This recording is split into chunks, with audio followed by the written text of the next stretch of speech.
Hi guys. So hopefully this isn't enough focus. If not, I apologize. It's winter and here I am eating ice cream because my life is sad. And if you read the title of this video, then you know exactly what it's about. So here's the deal. I want you to do good. I want you to do better than me. Now, if you plan on going into music in any field of it, so whether it be performance in a certain instrument, production, education, make sure that that's exactly what you want to do first of all. And it's probably a good idea to have a backup plan, but I know a lot of people that go into music go into it because they're not as good at some of the other academic things, or they think there's nothing else they'd rather be doing, but it's really a good idea to have a backup plan. Now, I personally don't really have a backup plan because I'm shooting for this to work out, and a lot of people have told me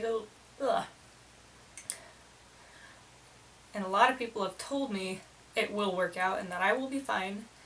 But then there's also people on the other end of the spectrum who say I am going to end up jobless. So it's a good idea to have a backup plan. Now, to talk about my experiences and what I think that you need to do to be more successful than me is, especially if you're going for performance or education, know your instrument and be dedicated to it. Now, I am 18 now. I've been playing piano for like 8 years. When you hear me play the piano, I personally don't think that shows. And that's obviously not good. You should be able to hear 8 years worth of experience, and you should be at a higher level than someone who's been playing for 4 years. Now, maybe the person that's been playing for 4 years has been able to put in 2 hours a day, but you should also have been putting in the efforts too. Personally, I don't have that kind of time to be putting in that much practice a day. I have regular band class, so I have to dedicate time to learning those instruments, which is like the drums and the marimba, which is like a big wooden piano. It's like a xylophone. I also have obviously my piano lessons, which is all the classical stuff that I'm learning for college, which isn't exactly what I'm into, but you gotta play it because that's what auditions require. And then I'm also into writing. I've been doing a decent amount of writing lately because it's interesting to me and I like doing it. So I've been spending a lot of time on that. And then you need to factor in school, work, and any other responsibilities you may have. Now, I'm part of a couple clubs that require a decent amount of time throughout the week. So, just to go through like my week's schedule, Sunday, I have work all morning, get back home at like 5, have to probably do homework and stuff. Monday, I have school, then I have debate team after school, then I have work right after that, so no time on Monday. Tuesdays are one of my almost free days. I have Helping Hands Club, which is something that I'm a president of, so I have to be there, and I get home at about 4:30. So then I have the rest of that time to work on schoolwork or do piano, whatever that may be. Wednesdays, another day that I have work, and that night I close, so I have absolutely no time. Thursdays are my free day, so that's when I get to do most of my practicing, which Friday I have my piano lessons, so that's when I get to do that. But I'm also part of variety show now, and that's in the spring, so we start preparing about now. And I have to learn music for that, so that's more piano music I have to learn. And Saturdays are my typically free days, but sometimes I have a debate tournament. So I am very limited on time. And I guess this kind of answers why I don't make too many videos, because I really don't have that much time, and I try to make them whenever I can. So when I send you guys videos on YouTube, it is because I'm in one of those free hours, and out of those free hours, it has to be for me to film a video like this, it has to be an hour that my parents are home, and usually my brother's not home, if it's a music video. Because, at least for my singing career, I am a closeted singer, meaning my parents don't know I do, and I try to keep it minimal on my brother knowing. So I can't just film whenever I want.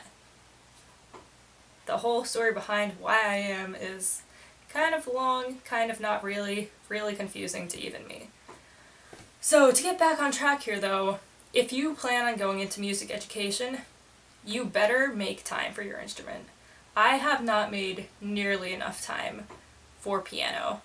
I should be practicing every day for at least an hour, and I'm not, and that's why I'm in the situation I'm in.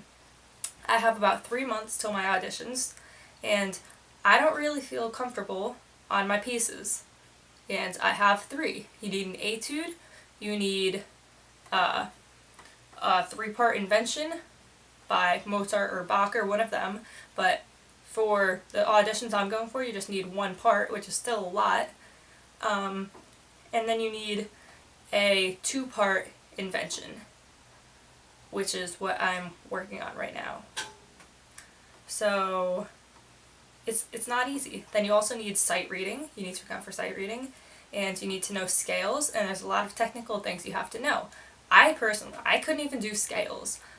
I just finished working on my major scales, so I finally have those down, but you need to know things like key signatures and like tempo and timing and rhythmic stuff. There's a lot that goes into it. You can't just think that you're going to go into music education, think you have it in the bag, but actually not be able to fully to meet your full potential in an audition, because you need to have an audition in order to even get in the field, which I think is kind of sad that the standards that they hold you to, because personally I feel like the piano music is pretty above some of it's pretty above my level, and I think if they actually hold you to that standard, like you should be able to play that as you're entering, I think that's pretty tough, and it's not ideal for some people like me who have this plan of going into music education, but then the only thing that's going to keep you back from it is not making your audition, because if you don't pass your audition, you don't get accepted into the music program, then you cannot go into music education. So I have no doubt I'm going to get into colleges. I just don't know that I'm going to get in the music program, and that is really scary because I feel like I could be a good music teacher. I've helped students, like my peers and stuff, and I've taught people like partially how to play the piano. I've helped people with snare stuff, like rhythmically, and I have a lot of skills that I know I would be able to help people with. And I could probably pick up all the other instruments and all the units that go on during college, like playing a brass instrument, a string instrument, all this stuff. I think I would be able to do it, but I'm not even going to get the opportunity if I don't do good in my audition. So if there's anything I can tell you, it's practice and keep your mind fresh. Always be learning. Don't waste your time on like the internet and doing all these dumb things. Like, get out of bed. Don't be lazy like me. And practice, because you're only going to get better if you practice. And without it, it could cost you your future happiness, which is what I'm dealing with right now. And my ice cream completely melted. Yeah. Well, I hope you guys are doing well, and I hope you are successful in life, whatever it is that you want to do.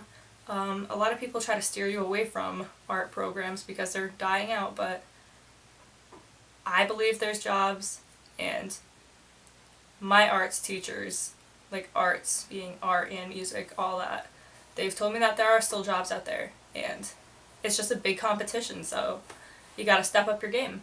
And that's what I need to try to do in these upcoming months, because if I don't, there's gonna be a problem. So, thank you guys for watching. I hope that all your dreams come true and that you truly fight for your passions and you don't let anything get in the way. You might have obstacles to climb, but you can overcome them